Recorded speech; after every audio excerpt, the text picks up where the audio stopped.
A baby just chose you. Not the person next to you, not the loud one across the room. You. And they're staring like they've already made up their mind about something. Most people take it as a compliment. Maybe they smile back, maybe they assume it's random. Just a baby being a baby. But developmental researchers have spent decades trying to understand exactly why that choice happened. Why that face? Why not another one? And what they found doesn't just tell you something about babies. It tells you something about the deepest mechanics of how the human brain decides who matters. Okay, so first, the obvious explanation. Babies prefer faces they already know, right? Mom, dad, whoever's been holding them and feeding them. That totally tracks, except it doesn't actually explain everything. Because researchers found that newborns, we're talking babies who are only a few hours old and have literally never seen anything in their lives, already show a preference for certain faces over others. Not familiar faces. They haven't had time to learn anyone's face yet. Something else is already going on. So scientists ran a simple test. They showed newborns 3 images. One that looked like a face, one with the same features all scrambled in the wrong spots, and one that was just a plain oval.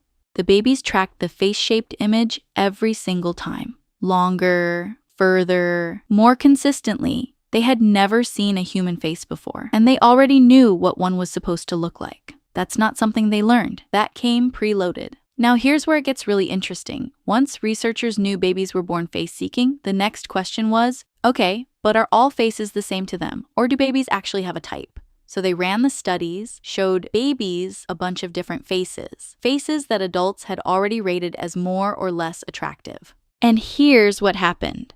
The babies with 0 life experience, 0 cultural influence, no Instagram, no beauty standards, stared longer at the same faces adults found attractive every time, across different races, different ages of baby. Didn't matter. Which kind of blows up the whole beauty is in the eye of the beholder thing, right? Because these babies had no beholder experience yet, and they were already making the same calls we make. So why does that happen? This is the part that most people never hear about. And honestly, it's the most fascinating part. The faces that people consistently find attractive have one thing in common. They're mathematically average.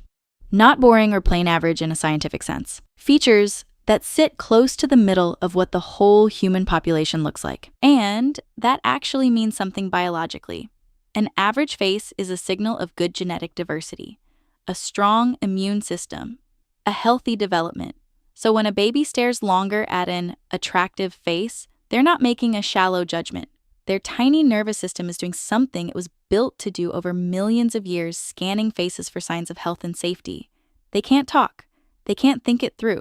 But that little brain is already collecting information you and I don't even consciously register anymore. Okay, now this next part genuinely surprised researchers when they found it, because they kept digging. They didn't stop at attractiveness. They started asking, do babies also prefer faces that look like the people they already know? Same skin tone, same features? And what they found is something called perceptual narrowing, and it's kind of incredible. Here's how it works. When babies are born, they are universal face processors. No joke, newborns can tell apart faces from every human population on Earth equally well. Better than most adults, actually. But the brain is super efficient, almost ruthlessly so. It looks at what's actually being used in this baby's real life, basically. Whose faces am I actually seeing every day? And it starts to optimize specifically for those. By 6 months, this process is already underway. By 9 months, it's mostly locked in. The ability to recognize and process all faces equally starts narrowing down to the faces in that baby's actual world. It's a feature, not a flaw. The brain is sharpening its tools. But it also means the world this baby's brain is built for depends heavily on what and who surrounds them early on. And here's the part that really stuck with me. Researchers found that babies who were around a wider variety of faces in those first 6 months ended up with stronger, more flexible face recognition skills later in childhood. Their brains had more data to work with, more samples, more variety, a bigger reference library. So it's not just about who a baby is comfortable with. The faces around them in that first year are actually shaping the neural wiring they'll use to read people for the rest of their lives. Think about that.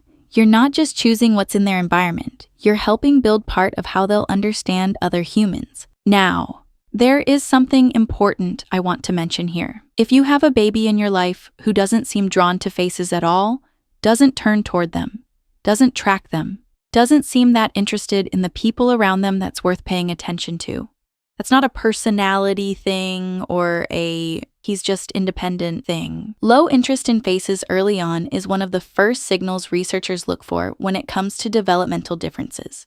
And here's the thing about catching it early. The brain in the first year is more flexible than it will ever be again. The earlier support happens, the better the outcomes, by a lot. So if something feels off to you, trust that. That little brain is running one of the most sophisticated programs in nature. Scanning, processing, deciding whether you're safe, whether you're familiar, whether you're worth knowing. All of that, without a single word. Millions of years of evolution packed into a tiny stare that lasts about 4 seconds before they move on to the ceiling fan.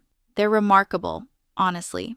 And here's something that'll genuinely stop you for a second. Researchers found that the way a baby looks at your face in the first few months is actually predicting something. Infants who engage more deeply with faces early on, more eye contact, more tracking, more that intense locked-in staring show, stronger language development, better emotional regulation, and higher social competence years later, not weeks later.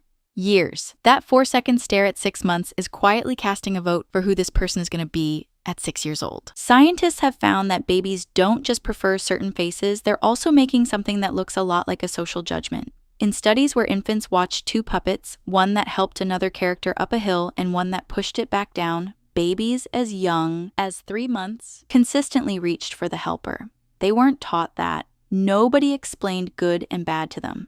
They just knew. Which means buried inside that little face-scanning, stare-locking brain is something that looks almost like a moral compass, already spinning, already pointing somewhere. So think about what that actually means. The baby who chose you across the room isn't just reacting to your face, they're reading it, evaluating it, running it through a system so old and so precise that modern science is still catching up to everything it can do. And somewhere in that process, without words, without logic, without anything we'd recognize as thought, they decided you were worth watching. Out of every face in that room, they picked yours. That's not nothing. That's biology doing something extraordinary, right in front of you, disguised as a chubby-cheeked kid who just drooled on themselves. We thought we were taking care of them. Turns out they've been quietly doing some of the most important work any human brain ever does. And they did it before they could hold their own head up. If this gave you a new way to think about the babies in your life, subscribe and leave a comment. I want to know, has a baby ever just locked onto you in a room full of people? Because now you know exactly what they were doing. And if you want to know why babies laugh at nothing at 3 a.m. at something only they can see, that's the next video. The science behind it is way stranger than you'd expect.